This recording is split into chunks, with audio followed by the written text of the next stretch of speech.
A significant shift in global diplomacy unfolded this week as Russia formally recognized the Taliban government in Afghanistan. This move is a first for a major world power since the Taliban seized control in 2021, and it has big implications for the geopolitical landscape of South Asia. Inside South Asia explores what this recognition means, including the ever-present China factor. For nearly 4 years since it stormed back to power, the Taliban's Islamic Emirate of Afghanistan has largely remained a pariah. That changed this week.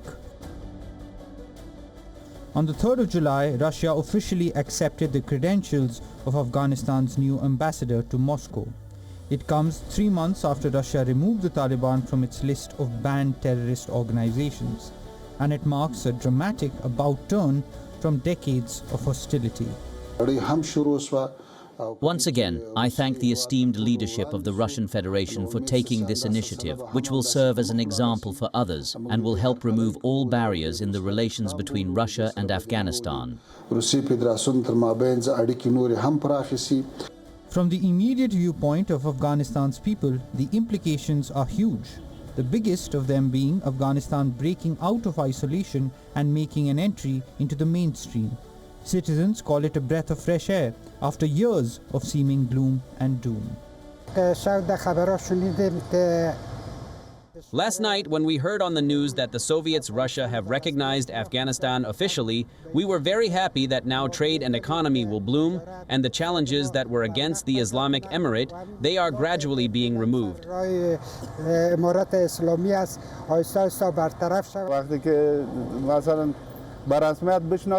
When others recognize us, the way Russia has, trade will improve, life will get better, and people will be able to travel from one place to another freely. Relations between countries will strengthen. Nothing good comes from war. War only brings destruction. From Moscow's point of view, there are obviously twin motives at work: counter-terrorism and economic gain. Both Russia and the Taliban view ISIS-Khorasan as a shared enemy. Following the March 2024 Moscow concert hall attack claimed by ISIS-K, President Putin even called the Taliban allies in the fight against terrorism. Economically, Russia aims to become a major supplier of oil, gas and wheat, and sees Afghanistan as a gateway to South Asian markets. This recognition is part of Russia's broader strategy to expand its influence in Central and South Asia. On the broader implications for South Asia and international norms, Russia's recognition potentially encourages other nations to follow suit. Regional reactions vary. Pakistan remains cautious, citing cross-border militancy. India has evolved its approach, reopening its embassy and engaging in high-level talks.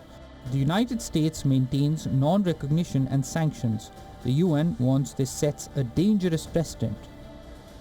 Then there's the all-important China factor. Beijing's primary concern is security, preventing anti-Chinese militancy from spilling into Xinjiang province. That has a border with Afghanistan. That's besides economic and BRI interests. The Chinese side supports the international community in strengthening engagement and communication with Afghanistan's interim government, encouraging it to actively respond to the concerns of the international community and jointly help Afghanistan achieve reconstruction and development. We support Afghanistan in combating violent terrorist forces, making positive contributions to the peace, stability, and prosperity of the region. Russia, recognizing the Taliban directly, challenges the international consensus of withholding recognition as a leverage for human rights improvements. Balancing engagement with the imperative to uphold fundamental human rights, particularly vis-à-vis women's freedoms, will be a continuing challenge. But the fact remains, it's a step forward, a step out of darkness in Afghanistan that had become overwhelming. Can it lead to better things?